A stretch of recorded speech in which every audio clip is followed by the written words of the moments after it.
Welcome to Make the Grade with the Success Doctor, Stephen Green, where you'll discover actionable strategies to help your student to reach their academic goals, to excel at standardized testing, and to plan for the college admissions process painlessly. And now, here's your host, Dr. Stephen Green.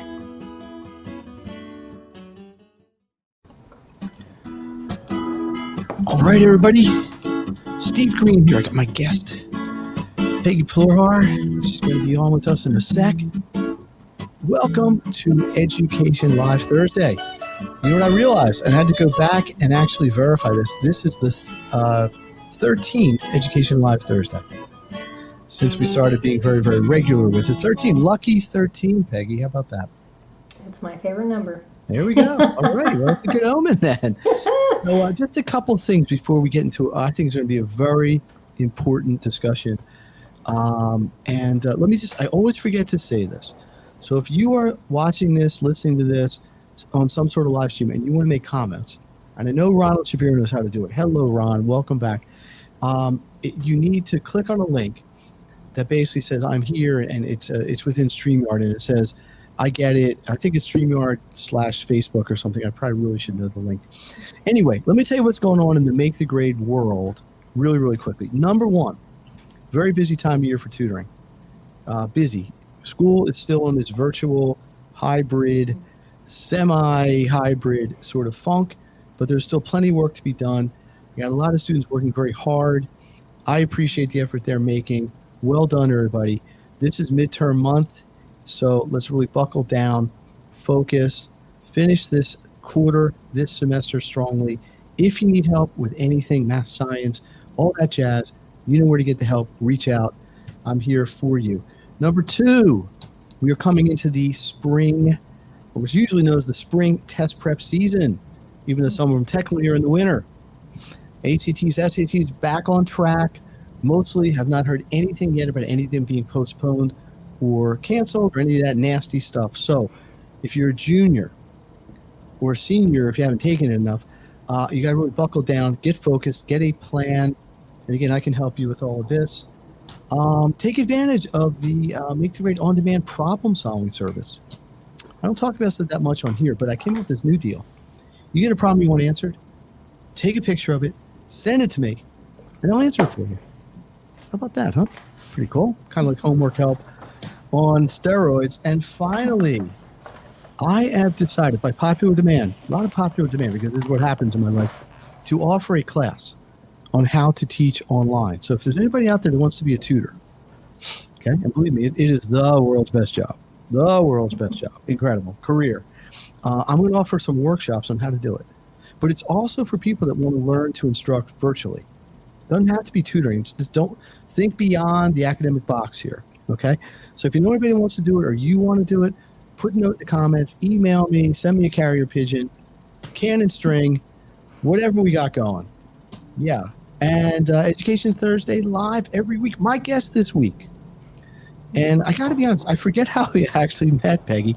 But we'll get into that. You can remind me. I'm my age, memory sometimes. But really, really interesting person. I think you're really going to enjoy her perspective, her depth of knowledge, tremendous. I am really happy to have here Peggy Ployhar. I hope I'm saying it right. She is a special ed homeschool founder, SPED Homeschool Foundation founder, CEO, a leader in special education homeschooling community, and a frequent writer and speaker on specialized education homeschooling issues. Keeping yourself busy? Yeah. In a past life. Yes, exactly. Is that really true? You were a physicist? Yes. Like a nuclear physicist? Yes. Dang. Yeah. A regular Einstein we got on the show today. She left a high-paying gig in the medical device industry to teach her kids at home. And you got to applaud that, because that's the most important thing, right? Obviously, money's important, but family first. Yeah. And that really got her excited about homeschooling. So in 2017, she founded this organization, and that has been your life's work ever since, right? Yeah, it's been for a decade and a half, but yeah, a lot Can you more in the believe it? last 3 years. Yeah, well, again, we're going to get into all this. Hold that thought. But the best part about this, I think, is she's also like yours truly, the host of a popular podcast and a live broadcast. So we are kind of like kindred spirits here, sort of. Yeah. So I got to ask you the transition, and this is off script. We're Yeah, 3 no, minutes that's into fine. the show. I'm already going off script. The transition from a physicist, probably a heavy duty, very technical job where you're working with some, real brainiac kind of people, I would think, to staying at home, working with your own children who at the time were how old? Well, my oldest was in kindergarten, and that's they say yeah. 6 or 7. So, and then I had a 3-year-old, and I hadn't had my daughter yet at that point. So is it safe to say, I'm going to go out on a limb, and I don't want to put words in your mouth, this was a pretty big life transition? Yeah, it was difficult. I expected my kids that they'd listen to me like everybody in the boardroom would. Didn't happen. Newsflash. Yeah, exactly. A 7-year-old can do way more headaches than a bunch of 50-year-olds. Incredible, huh? Okay, let's do this. You've been doing this some amount of time. We never talk about people's age. It's all about experience and wisdom. But so what really made you want to start? Was it being motivated by working with your kids? Was it the connection? It was my oldest's diagnosis on the autism spectrum. The school kept getting in the principal's office every day, and I said, well, this isn't working very well, is it? And fortunately, I had a very, very caring principal that sat me down, and she said, I think you just really need to get him tested. We had no idea what was going on with him. He's extremely brilliant, but just couldn't fit in socially. And so at that point, he was just so depressed. He had dealt with so much bullying, even in a private school where we thought he was, at least a little bit more protected. And he was still a kindergartner here. Yeah, exactly. Yeah, he just kept saying, I just want to die. And at that point, this has to be my choice. There's no other. My kid's important. And the funny thing is now he's turning 24 in a couple months, and he followed in my footsteps and got a degree in biomedical engineering. So going into the medical device industry. Really? So it's sort of like as a family, you took like an 18-year pause. Yes, exactly. And then you sort of picked up the legacy, right? Yeah. And you have 3 children. I do. And I'm going to guess, because I have my own kids, they're all different personalities, different skill sets. Exactly. So how did that impact? And you homeschooled each of them. Yep. I'm still homeschooling one. What were the unique needs or the methodologies that you had to use with 3 separate kids, and not spread tremendously, but you couldn't share a lot of curriculum between each kid? Exactly. So I did, being the physicist I am, I did an experiment when we started homeschooling. I said, what's going to work well with my, exactly. What's going to work well with my kids? And at that point, there weren't a whole lot of teaching methodologies being used in the homeschool environment. It was just basically textbooks, unit study, or literature-based.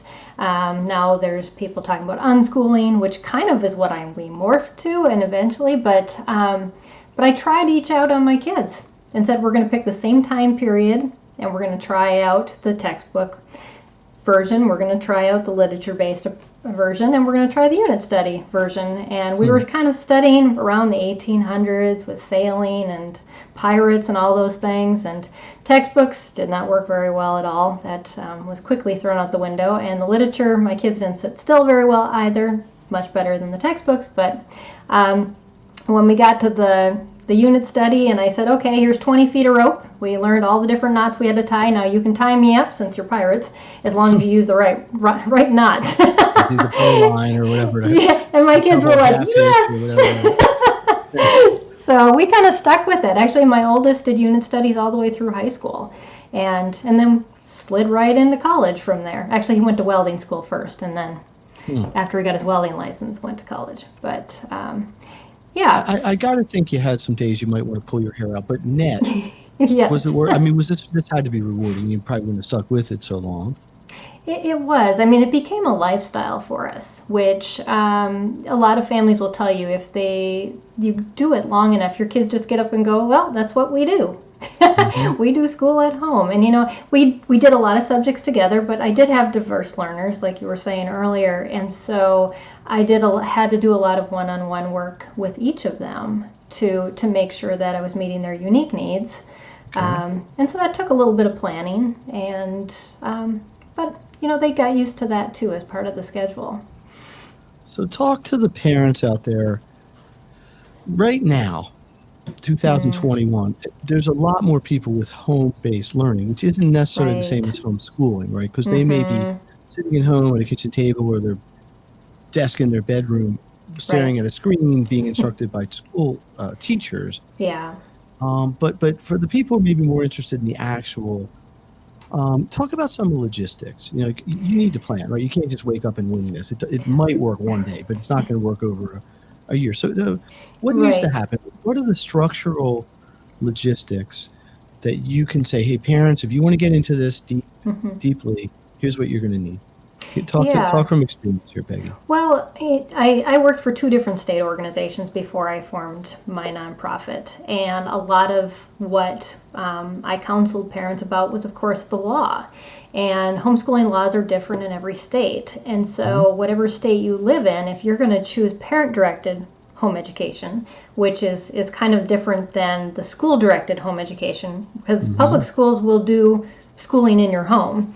But when you choose to cut that tie and direct it yourself, there are laws in each state that are different. So a lot of people will go online and say, well, what do I have to do to homeschool? And they're talking to somebody in California and they live in Minnesota. It's not the same. So so you have to make sure that you know what your laws are and that you're following those. Some require reporting, some don't. Some require testing, some don't. It's just completely up to the state to set those laws. So so that's important. And some of them even have required subjects. So there goes into, what do I teach? And are we fulfilling that on a yearly basis? And then do we have to build in some sort of measurement device or a portfolio that gets turned in for a child? So so you're going to base somewhat of your homeschooling on that. But what I always tell parents too is you have the freedom to do things that the public school and private schools don't, because you have that one-on-one ability to work with each child. And so, like for my oldest, I knew he loved to build. So we did mechanical engineering when he was in 5th grade. That was just something he loved. And my middle child is just creative. Whenever we did a unit study, he would make all the costumes so that we could act out whatever we were doing. And my daughter's an artist, and so a lot of times when she had a writing assignment, I had her draw the picture to go next to what she was writing, because you're building on those things that they're good at, and it doesn't surprise me that each of them chose paths that were very similar to the things that I encouraged, because I saw them coming out over and over again, and you get to know your children well when you're with them that long. Now, in your particular case, I guess it would be your husband, right? Was he involved in this as well, or were you the primary more as a support system facilitator? For me? Yeah. No, he works long hours and sometimes even in the evenings. So teaching was primarily mine, but he did allow me some weekends to get away to do some planning for the year. That was nice of him. Yes. Tell me about your foundation or your nonprofit. It's SPED Homeschool. Is that the name of it? Right. Yeah, it stands for Specialized Education Homeschool. Right, so, right, okay. And so we help parents there's no one curriculum that works well for a child with any diagnosis, any special needs, any struggle, and it's hard to tell a parent that. And so what I found when I was doing a lot of consulting for the different state organizations, I was answering the same questions over and over again. And we wanted to make sure that we had static pages on our website that answered all of those questions. So like you can go and to getting started, you can find your state law links, you can do all those things. I even have a whole webinar on how to get started homeschooling. And even if you don't have a child that struggles, it's very applicable. And then we have a whole page on homeschooling high school. And so, but we also partner with a lot of organizations that offer services and curriculum and other things that are very adaptable for kids who have learning differences. And so, you're clearly, at least in part, a resource. Yes. We kind of vet organizations, and then we create partnerships with them and put them on our website. And so it's our goal to train parents and also to get parents the resources that they're looking for, so they're not spending so much time on the internet. I know this great tutor, makethegrade.net. Are they on your page? I don't think so yet. I think you're going to have to. We'll have to get our people on that. Yes. Let me put this on the screen. If you are out there in listener land and you want to comment or ask Peggy a question, just you got to go to this link to kind of get approved, so to speak. Thank you, Ron. No comments yet, but that's okay. So let's go to sort of just the parent-child level. What's your? Do you have like a fondest memory, or? I mean, you must have a whole storehouse of them, but I do. There's something that really stands out that you are just saying, I am so thankful that I made this decision. Or maybe on the flip side, it's like, I really wish I was still in the lab with the, whatever, the cyclotron. I mean, is there a highlight that really, or a couple, that you want to just share as kind of motivation? I'm looking at these as sort of a motivational idea. Sure. I'll start out with one that happened kind of when my kids were younger, and I think it really reinforced for me how powerful home education could be. The unit study that I was using, we were covering Russia, and so we did a whole, I think maybe multiple years where we just focused on a culture, and we made the food, we did the arts and crafts, the whole nesting dolls, everything. But also we talked about politics, we talked about government systems, we talked about history, and there were two really impactful experiences that my kids had as part of those studies. One was a lunch. I sat down and I had all this smorgasbord for my kids, and I said, you put on your plates whatever you want. And so they loaded their plates up with treats that normally didn't come into our house. And then they sat down at the table, and I said, I am Mother Russia, give me your plates. And I redistributed the wealth. And they didn't think that was so fun anymore. They actually cried. Really? And you ask my kids what communism is, and they will, they understand it much better now than just that experience at the table. But it was an emotional experience for them as to how this impacts people. And another experience was, we didn't just read history. My kids sometimes acted it out. Like I said, my middle child loved making costumes. And so we were studying World War I and World War II. And one of the things that happened, because the Russian government was so poor, they could not buy guns for World War II. They actually told their soldiers to go into the fields where the battles had happened in World War I and pull them off of the dead bodies. So they could refurbish the guns. They were still there? Yeah, they were, because it was a cold and tundra area. The guns were, So my kids reenacted that, and as they were doing it, I remember my middle son looking up and he goes, "This is really gross." But had we read it in a textbook, I don't think it would have had the impact No, it's obviously much more visceral. Exactly. So we did a lot of school like that. The story with the food is great. It's a great story. No borscht for you. Yeah. Wow. Well, okay. Let me ask you a question. Actually, by the way, Education Live Thursday. Peggy Ployhar. I don't know why I have trouble with that name. Like lawyer. Ployhar. I'm sorry. Peggy is here. Long history of homeschooling, special education. Big wig in your foundation. Great resource. I'll get it all right in a minute. But I think what we're starting to see is sort of a kind of there was a polarization for a long time. And that may not be the best choice of words. Conventional school, homeschool. They really didn't cross very much. Yeah, not right? till last and year. I think what I'm finding now is you're starting to get a lot more of a cross-pollination. Yeah. Even idea-wise, ideas that are classically homeschooling are starting to be used a little bit in the mainstream, and mainstream things are coming to homeschooling, especially the curriculum, at least in Pennsylvania, is mirroring the schools. You're not going to get the redistribution of lunch in the online curriculum. But how do you feel about that? Is that a good trend? Is that something you like it traditional? Where do you stand on it? I think it is good because people are seeing that education has other options. We've always thought it as black and white, as these crazy homeschoolers over here, right. And and then these people that send their kids to school, and so, but it really. There's been such a melding and a meshing and even a crossover as we see that more kids have more free time. They are doing unschooling, whether we plan it or not. They're learning on their own more than they were when they were in the schools because they have this extra time, and so they are learning at home. They're basically unschooling when they're not on their computer.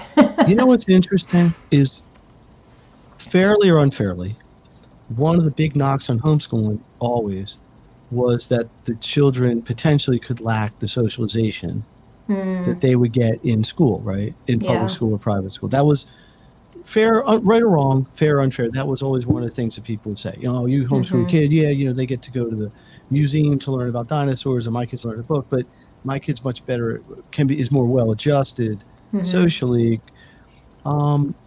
Is that something anybody worries about anymore? Not really. Or do you have any in your experience as a resource? We haven't gotten that question in the last year, especially. Right. But we find that our kids are much better to address an adult and a child younger than who they are, and interact with much different age levels. And my kids were the same way. When we went to the county fair, my kids would be talking to the vendors, and they would be helping out with the younger kids because we had 3 foster kids for a while. And they just got used to that. I don't just have to associate with people who are the same age as me, and that just became the norm. Like, we had 2 other families that we shared schooling with once a week, and we mixed all the kids together. That's because we only had 2 to 3 kids each. Right. So you had a pod before the pods were cool. Yes, exactly. I got a question from the audience here. Let's see if how you want to address this. How well prepared were your students, I presume Ron is referring to your children, for college versus students who came from elite private schools, prep schools, public schools? How do you feel about this? It's funny. My oldest didn't want to go to college. He told me that. He was very adamant about that. We did unit studies, but and he didn't actually learn to read till he was 12. The funny thing was that we tested in Minnesota, and so the next year he took the test at age 13. He actually was reading at a college level within a 1-year span.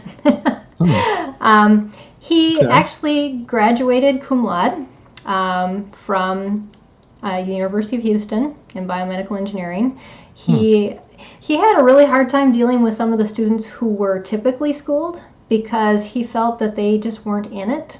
They weren't investing. When he got assigned to projects, he ended up usually doing all the project himself because nobody just really felt like it was that important. My kids take learning personally because it has been a personal thing in our family. It's something we've shared. It's not just something we do.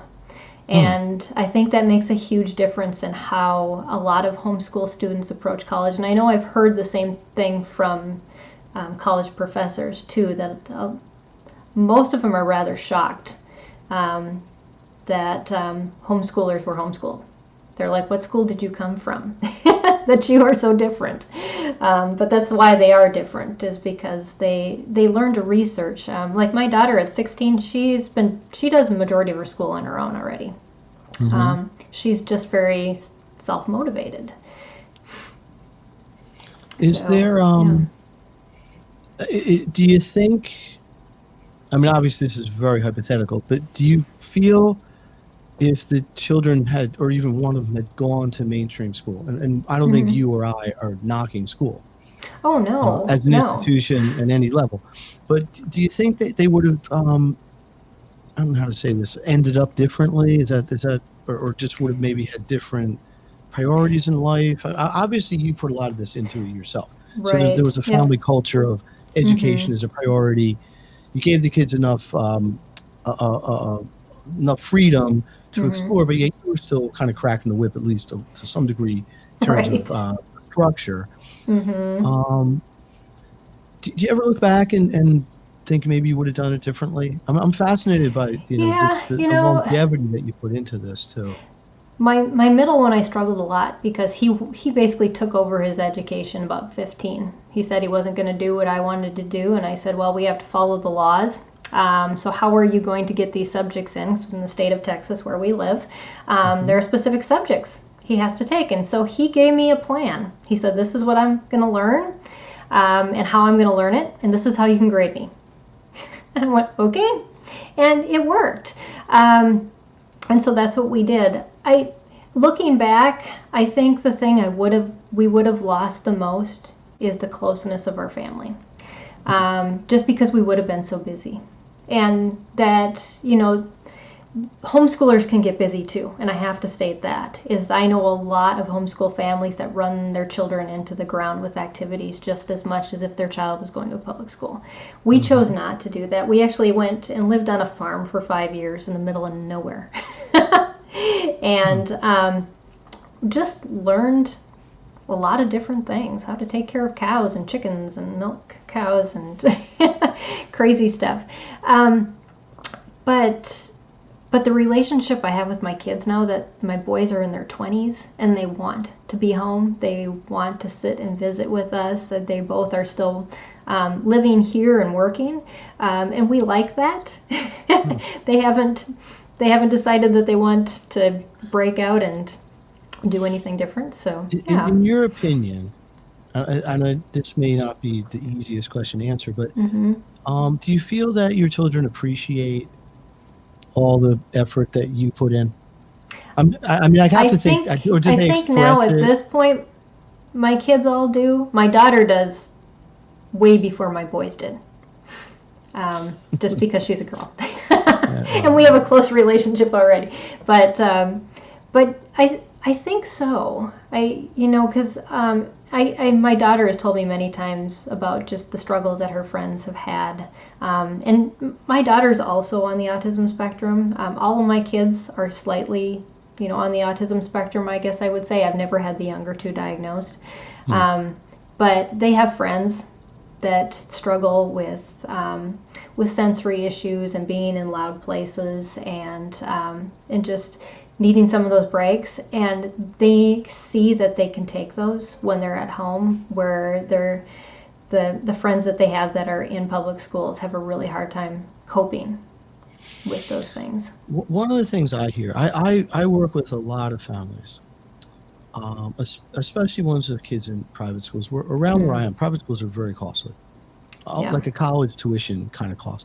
And to afford that, often you got two pretty high-powered parents. We're bringing home nice paychecks, but at the cost of working very long hours or being traveling, and often they don't have. I don't say they choose not to, but just the reality is they don't have particularly close relationships with their kids, and not they don't get along. It's just that they don't. They just the sheer amount of time they have to spend together. Right. You have to spend time to develop. And I'll get parents, the kids don't appreciate what I'm doing. I'm paying for the school and this and that. We bought a car and they don't care. When I grew up, I was walking both ways uphill to school. The cliche stuff. Well, I grew up in that environment, that and I haven't gotten to really know my parents until I was probably in my mid-40s. Interesting. Mm-hmm. One more question for you. Mm-hmm. What would you say, is there an age that is the best place to start a homeschooling? Like if you have a kid who's in traditional school for a certain amount of time, do you pull them out, then homeschool? Do you homeschool, then put them into school? Is it better to start young and that's just the way that they know it? Do you have an opinion about this, Peggy? I think for every child is going to be different. I'd say probably not starting their first year of high school. That's right. I think any other age, it's good. As the closer you get to high school, as the closer you get to creating a transcript. The closer you get to having to work on different hours. Some states require report cards, but not many. But when you have a transcript, you're recording grades too. So there's a lot of other logistics that come into play when you homeschool high school. So diving in at that age is really difficult. Not impossible, but difficult. At the younger ages, you can just play. And the more you get to know your child and what they like, what feeds them, what motivates them to want to learn. And you can use learning as a motivator. I'm sure you know that, Stephen. It's that some kids just, they are so interested in a subject that they consider that play. And so to be able to do that and to have that time, then it snowballs as you homeschool longer, because that's kind of what happened with my daughter. So there's now, like an additive effect. Exactly. I know she just finished college algebra today. Wow. And she's in the equivalent of 10th or 11th grade.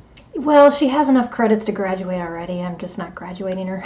And she's 16, you said. She's 16. She started homeschooling when she was a young junior or older senior. Older sophomore.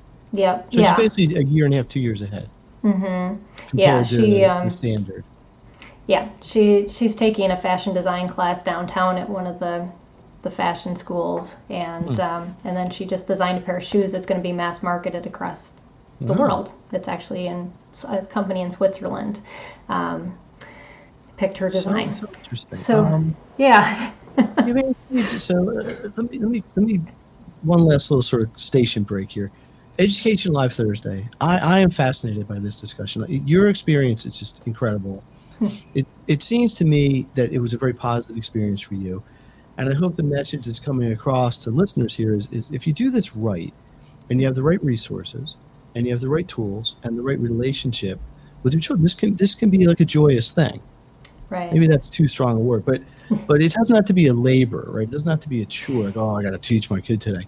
That's not what we want. We want this to be a mutually sort of beneficial sort of experience. Obviously, the kids need to learn, but the parents you obviously got a lot of fulfillment out of this as well, to the point where now you have your whole nonprofit to help other people in the same circumstance. We're every Thursday Education Live. My guest next week, if you remember way back fans, to the Back to School Virtual Workshop Festival, September 10th. One of my guests was Katie K. May, who runs centers in the city here, Philadelphia here, to help teens.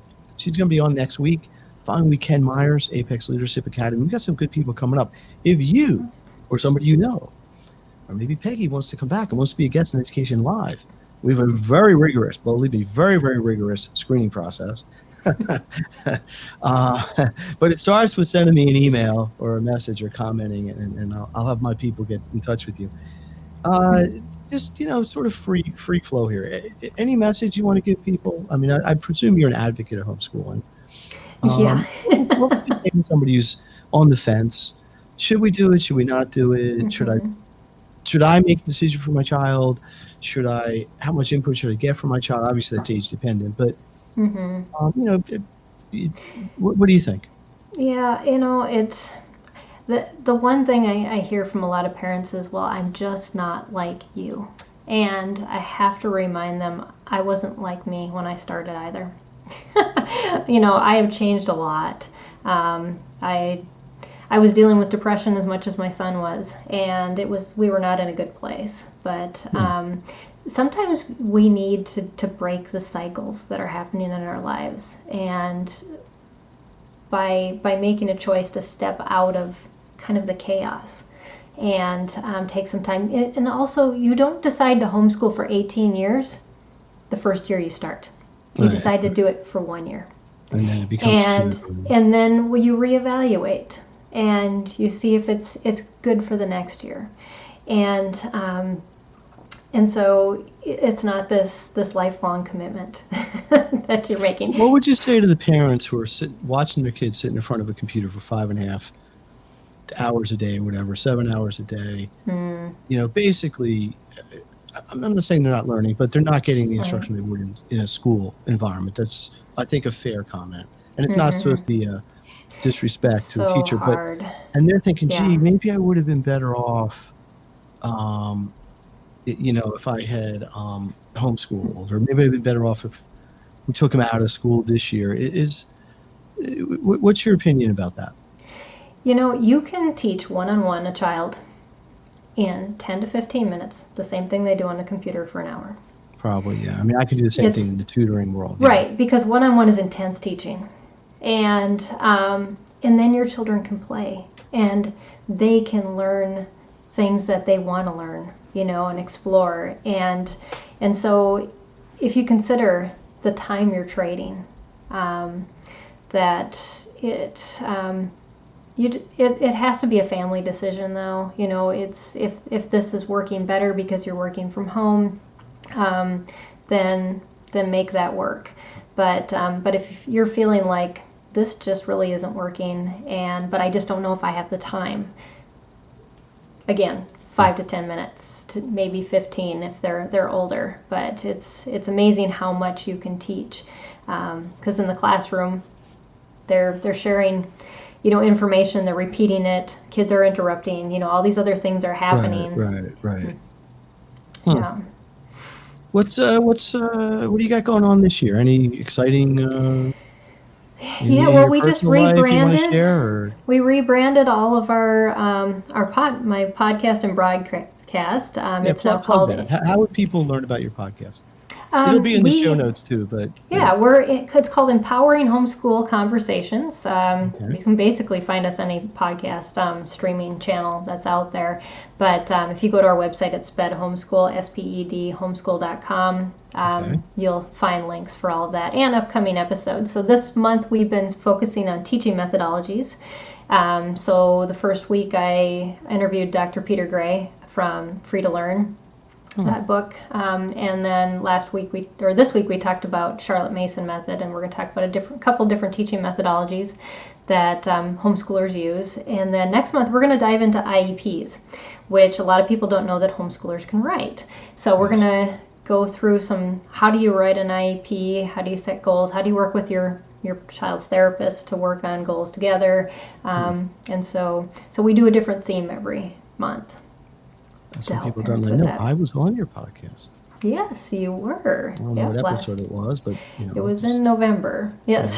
I really, that's one of the reasons I wanted to have you here. I really enjoyed that conversation. Anything else? Anything? You got an event coming up, or anything you want to plug? Oh, I'm speaking at a lot of places. We'll see if it happens. I mean, I think I was on like 3 virtual conferences alone this week. So join the club. I know. I know. And it's only Thursday, but but that's not permanent. I mean, I think we all think at some point we might actually be in a room with 30 people. Which part of Texas are you in? I'm in Houston, Texas. Houston, okay. Yeah, the South End. But I'm booked to speak in Las Vegas in April, a couple places in Texas in May, and then Iowa and Arizona this summer. So. Wow. Yeah. Well, this is great. You're going to have to keep me in the loop on these, and I will share it with my folks. Yeah. Peggy, I really want to thank you for you taking the time out of your schedule and sharing, some really practical information, some personal information. It's great. Steve Green from Make the Grade, Education Live Thursday. We're here every week. Again, next week, Katie K. May And she's a wealth of information, very different topic. But if you have a teenager, I know you do, Peggy, this is good for you. She works with teens exclusively, helping them with coping mechanisms, what they think about themselves, self-awareness, body image, that sort of thing. Really talented. Just opened another center. She's expanding. So I'm looking forward to having her back. Let me ask you one last question, because I ask everybody this nowadays. Do you think, and this is kind of a serious question, I probably should ask this before, there have clearly been changes in our society and our education system in the last 6, 8, 10 months, right? Yeah. I think not all of them are bad. I'm strictly limited to school education. I'm not talking about anything else in society. What do you think is going to stick? What do you think is going to go back? Do you think there's anything that you're doing differently now because of COVID that you think everybody will continue to do? Or do you think, is there anything that once we get normalized or everybody gets vaccinated, just going to go back to the same old, same old? Do you have any viewpoint on that? You know, I hope that families will spend more time together. You know, we almost felt like that it was like a forced concentration camp in your home. No, it still is where I am, but yeah. And so, but to, you know, to not think of it that way and to instead appreciate those times we have. I know I struggled with cancer last year. It reset my whole thinking. As I looked at my time with my family as very precious, because I didn't know if I was going to make it through. And, you know, just a lot of people with a lot of health conditions this year, just resetting what's important. And can we keep those priorities the same as we have when we were forced to? No, sorry to hear about your health. You okay now? Yeah, I'm in remission. I actually treated it completely natural, other than some surgeries. But yeah, it's not very fun being in a hospital when you have to get COVID tests every time you go. I've had 3 because I've been around people that thought they were exposed and the whole tracing thing. And, yeah, it's like no fun. It feels weird. All right, I could probably go on another couple hours, but we are up against it. I want to thank you. I really appreciate you coming on. Thanks for having me. Sharing with wonderful. What you did. If anybody has questions, please reach out. If you know anybody who's thinking about homeschooling, is homeschooling, wants to homeschool, used to homeschool, try to homeschool, can't even spell homeschool, you got you're the resource. You're probably the best resource in the country we got on here tonight. So we are going to wrap it up here. Steve Green, Education Live Thursday. Thank you again. Peggy Ployhar, I got it right, I think, that time. Yeah. Appreciate it. We'll be in touch. Hope to have you back on here again. Yeah. And let's get the music going. And we are good. Before we even do that, how about a big hand for Peggy? That's the studio audience. We got the legal limit of 12 people in the studio here. That is the theme music, and we are wrapping up. Thanks again. See everybody next week. And look for her podcast, look for my podcast, and reach out if you need some help.